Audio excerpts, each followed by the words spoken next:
Ya estamos aquí de regreso hablando sobre este paseo de la Reforma, que yo te recomiendo que hoy domingo te vayas a dar una vuelta. Como está el paseo ciclista que termina a las 2 de la tarde, pues puedes ir a caminar. Eso sí, vete en tramos porque si no te vas a desmayar. 40 kilómetros es bastante tiempo. Así que con calmita vete a dar un recorrido. Y estábamos platicando de que una vez que Porfirio Díaz empieza a retomar el proyecto del paseo de la Reforma, pues se establece monumentos diversos. Uno de los más importantes y que la gente siempre va a ubicar es el monumento conmemorativo de la Independencia de México, que todos le llaman el Ángel de la Independencia, pero de este vamos a platicar poco a poco. Vamos a iniciar hablando primero de las glorietas. Primero estaba la glorieta del Caballito. La glorieta del Caballito pues desaparece y actualmente ahí estaba todavía. El siglo pasado, tengo un libro que se llama La Ciudad de México en el Tiempo, en el que solamente aparecen fotografías de la ciudad, y ahí está el Caballito en el centro, y a los costados está el nuevo hotel que estaban construyendo. También hay algunas imágenes en la que estaba la casa de Ignacio de la Torre y Mier, el yerno de Porfirio Díaz. Y también en ese espacio en algún momento estuvo una comandancia de la policía en la que fusilan literalmente al padre Agustín Pro. Entonces es como una glorieta célebre. Después en el 2010, cuando se celebra el bicentenario de la Independencia de México, se hace un proyecto nuevo y por eso surge aquí la glorieta con la escultura de 1808. Y a un costado de este paseo de la Reforma todavía podemos observar un caballito amarillo, que es el caballito de Sebastián, que dicen que representa mucho de la modernidad. La mayor parte de las ciudades modernas tienen al menos una escultura de Sebastián. Enrique Carvajal. Si hay algún escultor al que le apasionan las matemáticas, ese es Enrique Carvajal, conocido por el sobrenombre de Sebastián. Nacido en Chihuahua en 1947, sus esculturas combinan figuras abstractas y geométricas. Una escultura genial de Sebastián es El Caballito, ubicado en el Paseo de la Reforma en Ciudad de México. La geometría de esta escultura emerge del octaedro, compuesto de 8 triángulos equiláteros y generando una armonía sublime. Como él dice, su obra representa a su país, México. Pero su lenguaje artístico y el matemático y geométrico es universal. Se distingue claramente de otros escultores por las formas geométricas de sus obras. De aquí parte ya la siguiente glorieta, que es la dedicada a Cristóbal Colón. Esta glorieta de Cristóbal Colón, originalmente esa escultura no era para este espacio. La escultura era un regalo para que se ubicara en la estación de ferrocarriles de Buenavista. Allá se iba a ubicar, donde ahora está el metro Buenavista.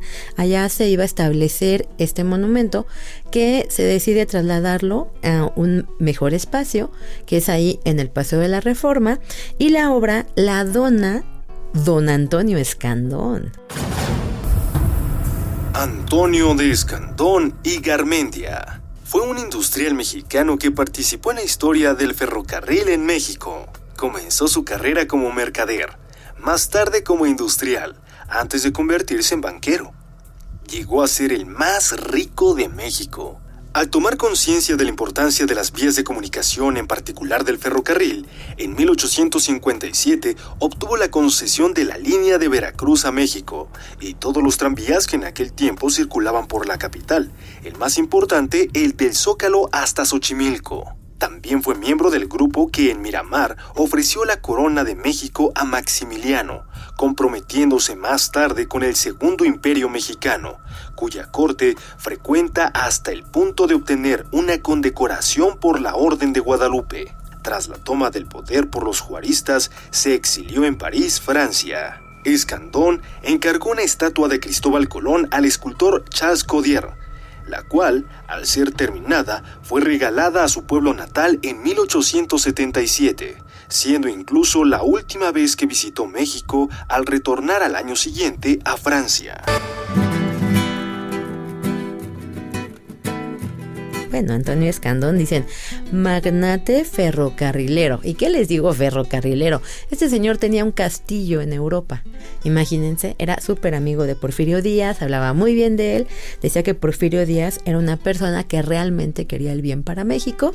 Y ellos, ¿qué tan amigos eran? Don Antonio Escandón y Porfirio Díaz, que cuando tienen que hacer todos los pedidos para poder rehabilitar el castillo de Chapultepec, quien hace todas las compras en Europa y quien decide todos los blancos y la cristalería y todo lo que van a traer es don Antonio Escandón. Entonces, este monumento a Cristóbal Colón, yo te invito a que lo recorras, a que lo visites, a que veas cada detalle, a que te metas dentro de él. Tienes la posibilidad de cruzar el Paseo de la Reforma, entrar a la Glorieta y observar cada detalle. Es una belleza de monumento que nos cuenta toda la vida y obra de Cristóbal Colón. De ahí tú continúas por el Paseo de la Reforma y vas a llegar al Monumento a Cuauhtémoc. El Monumento a Cuauhtémoc, yo te quiero recomendar un libro que vale la pena, que se llama Paseador, Memorias de la Ciudad de México. Tiene un tomo que se llama así como tal, Memorias de la Ciudad de México, y que se dedica a destacar diferentes monumentos históricos. Entre ellos están el monumento a Cuauhtémoc y el monumento a Cristóbal Colón. El libro es obra de José Luis Rodríguez Herrera, y este libro, bueno, es una trilogía. Paseador es una trilogía que nos va hablando de la historia de México, de la Ciudad de México, pero con una plática bien divertida. Y me gusta este libro porque es de los pocos en los que te cuenta bien a detalle cada elemento, cada símbolo, cada cosa que están en el monumento a Cristóbal Colón y en el monumento a Cuauhtémoc. Entonces te recomiendo que compres Paseador. Lo vas a encontrar bien fácil en las librerías y es de José Luis Rodríguez Herrera. Pues bien, retomando, estábamos hablando que en este Paseo de la Reforma estaba el monumento a Cuauhtémoc. Ay, ¿que te acuerdas cuando cruzaba con Avenida de los Insurgentes y se hacía el gran caos? Ay, era bellísimo ver tantos autos ahí, que no podían pasar. Finalmente se decide regresarlo a su lugar original, que es donde ahora se encuentra, y así puedes observar la escultura. Te invito a que lo visites, a que te des una vuelta ahí, que veas cada detalle. A mí me encanta uno, que es el de los jaguares. Cuando tú llegas a este monumento, en el arranque de este conjunto, hay 2 jaguares sedentes ahí sentaditos, y son hermosos porque parecen unos perros con cabello largo. Estos jaguares son de Epitacio Calvo, están increíbles, todo parecen menos un jaguar. El proyecto del monumento a Cuauhtémoc es obra de Miguel Noreña. Miguel Noreña estudió con el escultor español Manuel Vilar en la Academia de San Carlos, donde lo reemplazó como profesor de escultura. En 1868 sustituyó a Felipe Sojo como director de la clase de escultura en la Escuela Nacional de Bellas Artes. Noreña participó activamente en la enseñanza de técnicas y convenciones artísticas a nuevas generaciones de escultores que pasaron por las aulas tanto de la Academia como de la Escuela Nacional. El estilo de Noreña, como el de otros contemporáneos, se sumó a la búsqueda de identidad nacional y a la creación de una memoria plástica común. El mercado de compra de obra en esa época en México fue limitado, por lo que gran parte de la obra de artistas como Noreña fueron encargos del gobierno, que además buscaba la sustitución de los temas y obras de índole religiosa por un discurso nacionalista integrada al nuevo entorno urbano modernizado.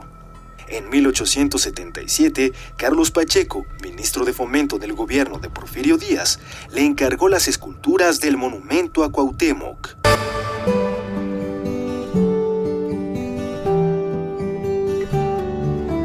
Miguel Noreña es el escultor, es quien ejecuta el proyecto y se considera como el elemento más mexicano de todo el Paseo de la Reforma. Después de esta escultura ya vamos a llegar a el monumento conmemorativo de la independencia de México. Bueno, este monumento es maravilloso. Yo creo que forma parte del imaginario de toda la gente que vivimos en la Ciudad de México, tanto como punto de reunión para algunas manifestaciones sociales como para celebrar, ¿no?, el triunfo a veces de la selección mexicana. Se quedan de ver en el ángel y todos dicen que el ángel, que el ángel, que el ángel, pero ¿qué creen? No es un ángel, no es un ángel, es una victoria alada, una victoria alada. En voz de José Luis Castro, guía del monumento del Ángel de la Independencia. La idea de un monumento a la independencia surge desde Antonio López de Santana. Él fue el primero en que quiso construir un monumento a la independencia, que obviamente no se dio en este lugar porque el Paseo de la Reforma no existía. Se iba a construir en la Plaza de la Constitución. De hecho, muchos historiadores piensan que de ahí viene el nombre de Zócalo, porque lo único que se alcanzó a construir de ese primer monumento fue la base, lo que arquitectónicamente conocemos como Zócalo. Después hubo otro periodo en el que se intentó nuevamente construir, que fue con Maximiliano.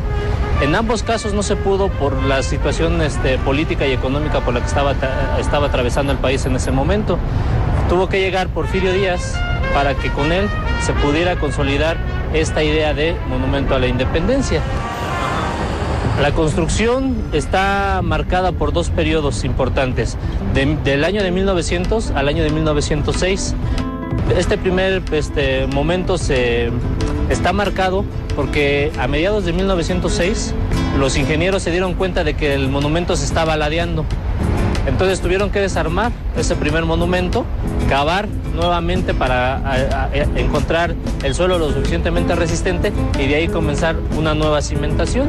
Esta nueva cimentación se concluyó hasta el año de 1908 y entre 1908 y 1910 se tuvieron que trabajar los 3 turnos, mañana, tarde y noche, para poder concluir el monumento, ya que no se podía retrasar debido a que el presidente había ordenado que se terminara para antes del 16 de septiembre de 1910, porque este era el monumento más importante, el evento más importante de las famosas fiestas de centenario que había organizado Porfirio Díaz.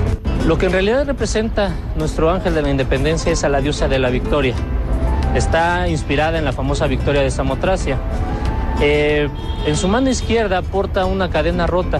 Esta, pues, a su vez representa los 300 años de colonia que obviamente se rompen con el movimiento de independencia. En la mano derecha llevan una corona de laurel. La escultura está hecha de bronce. Su peso es alrededor actualmente de 15 toneladas. Cuando se construyó era de 7 toneladas, pero era totalmente hueca. A raíz del terremoto del 57 se decidió unirla totalmente a la columna y rellenarla. Por eso su peso aumentó a 15 toneladas.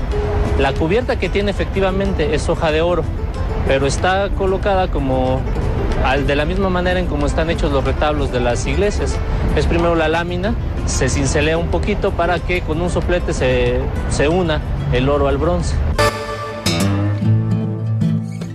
Cuando la vemos de abajo, cuando pasamos en auto, no alcanzamos a dimensionar el tamaño de esta escultura, pero cuando tú visitas un lugar del que te voy a hablar ahorita, te vas a dar cuenta de la altura de esta magnífica escultura. Pero vamos a seguir hablando más de esto en cuanto regresemos aquí a Ciudad Viva en Radio 1000. Ciudad Viva, una invitación a crear postales sonoras.